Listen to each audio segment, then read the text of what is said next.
Watch this video. Most underrated engine, Boss 351, Cleveland. What if I told you that one of Ford's most powerful engines from the 1960s has been living in the shadows all these years? Produced from 1969 to 1974, an engine with raw performance, mystery, and a legacy that's often overlooked. This engine was way ahead of its time. Ford, led by Lee Iacocca and Carroll Shelby, sought a Mustang that could dominate both the streets and the track, outmatching rivals like Chevrolet's Camaro Z28 and Pontiac's GTO. The Boss 351 was their answer, crafted to dominate both the streets and the track. What if Ford had given the Boss 351 the attention it truly deserved? In the late 1960s, the American automotive landscape was dominated by the muscle car wars. Automakers vied for supremacy, creating ever more powerful engines to capture the hearts of speed-hungry enthusiasts. Ford, General Motors, and Chrysler battled fiercely on the streets, drag strips, and NASCAR ovals. While Ford had success with its big block FE engines and smaller Windsor V8s, it lacked an intermediate solution to fill the performance gap between these two families. The introduction of the 351 Windsor in 1969 helped bridge this gap, but it was based on Ford's existing small block architecture, which limited its potential. Meanwhile, Chevrolet's 350 and Chrysler's 340 were proving highly effective, leaving Ford needing a new contender. Thus, the Cleveland engine plant in Ohio became the birthplace of Ford's next great engine, the 351.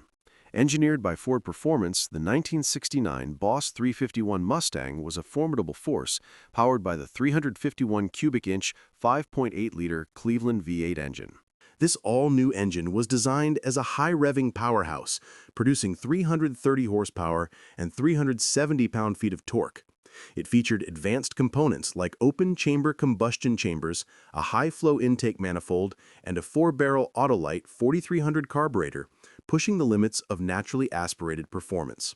The Cleveland block's iron cast allowed for higher compression ratios and higher RPMs, making it highly sought after by racers and performance enthusiasts.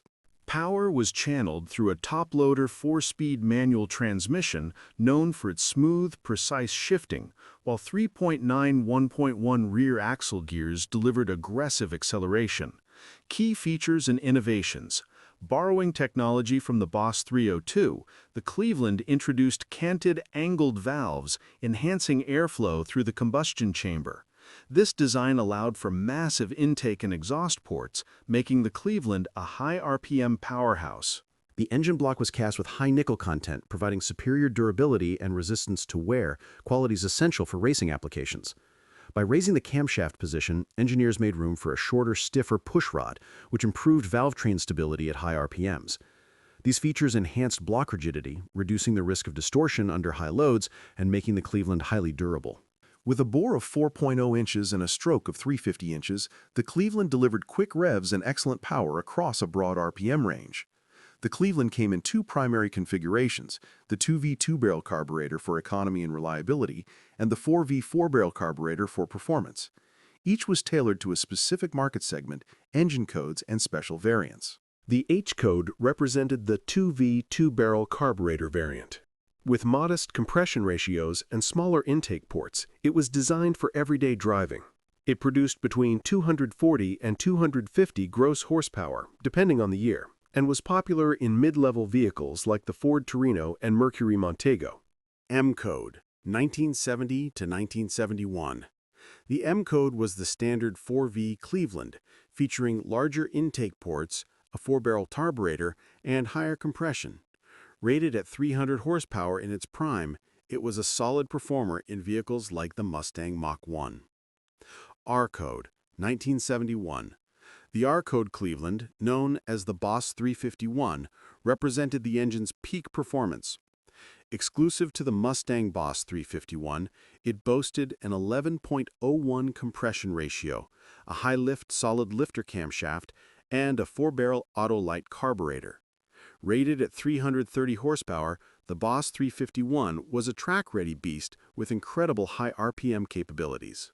Q code 1972 to 1974. The Q code, Cleveland, also known as the Cobra Jet, was introduced as emissions regulations tightened. While lower compression ratios reduced output, the Cobra jet retained performance-focused features like a nodular iron crankshaft and revised heads. It produced up to 266 net horsepower and was a favorite among enthusiasts seeking a street-legal powerhouse. NASCAR success.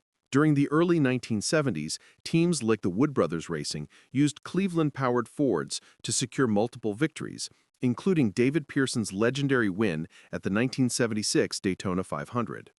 Drag racing dominance. In NHRA Pro Stock, drivers like Bob Glidden capitalized on the Cleveland's tunability. Glidden's dominance during the mid-1970s, with multiple championships, highlighted the engine's adaptability to quarter-mile competition. Modifications like lightweight valve train components and high-port heads helped extract even more performance. Trans Am and road racing. It also saw success in Trans Am racing, particularly in the Mustang Boss 351. Its durability and high-revving nature made it ideal for the demanding conditions of road racing, where endurance and precision were paramount. Bathurst 1000 glory. Australian racers used the 351 to great effect in the Bathurst 1000, one of the world's most grueling endurance races. The Bathurst 1000, held annually at Mount Panorama in New South Wales, Australia, has seen legendary muscle cars like the Ford Mustang compete. In the late 1960s and early 1970s, Australian drivers raced Mustangs powered by the 351 Cleveland V8 engine, including icons like Alan Moffat, Kevin Bartlett, and Jim Richards. Moffat, associated with the Mustang and 351 engine, notably won the 1973 Bathurst 1000 in a Ford Falcon GTHO. While the 1969 Boss 351 Mustang didn't race at Bathurst, its performance legacy alongside Ford's other V8-powered entries played a key role in shaping the event's history and muscle car culture.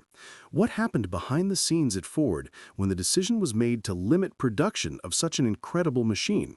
The tragedy of the 351 Mustang lies not in its design, but in its fate. Despite rave reviews and impressive performance, Ford's decision to limit production severely hindered its success. Only 1806 units were produced, a stark contrast to other high-performance Mustangs like the Boss 302 and Mach 1. Several factors contributed to the low production numbers. The tightening economy, growing emissions regulations, and rising insurance costs for performance cars all played a role. Additionally, Ford was shifting its focus toward more mainstream models, making high-performance variants less profitable. As a result, the Boss 351 was officially discontinued in 1974.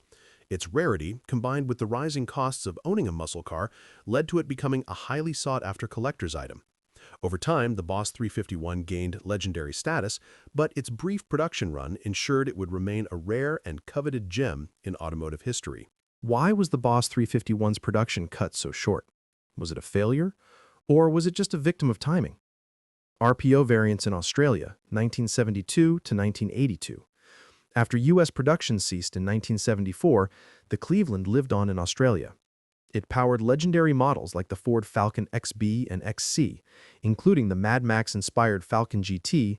Australian engineers further refined the design, creating variants like the Phase 4 GTHO, which became icons of Australian motorsport.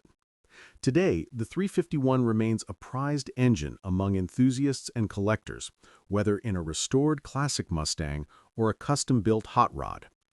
Common modifications and upgrades, ported heads, aftermarket valve train components, modern camshafts, and electronic ignition enhance the Ford 351 Cleveland's airflow, power, and reliability.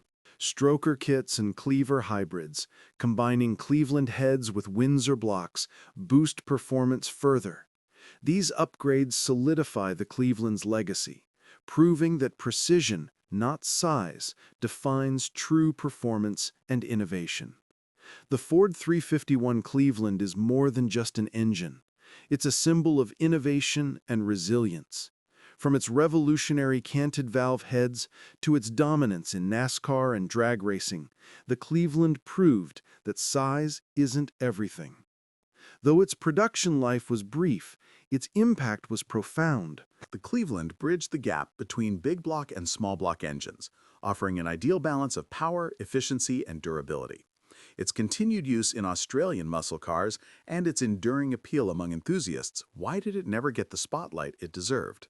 And today, 50-plus years later, why do we still obsess over the Boss 351 Cleveland? Is it truly the one that got away, or is it just a legend in the making? Feel free to share your thoughts in the comments below. Thanks for watching.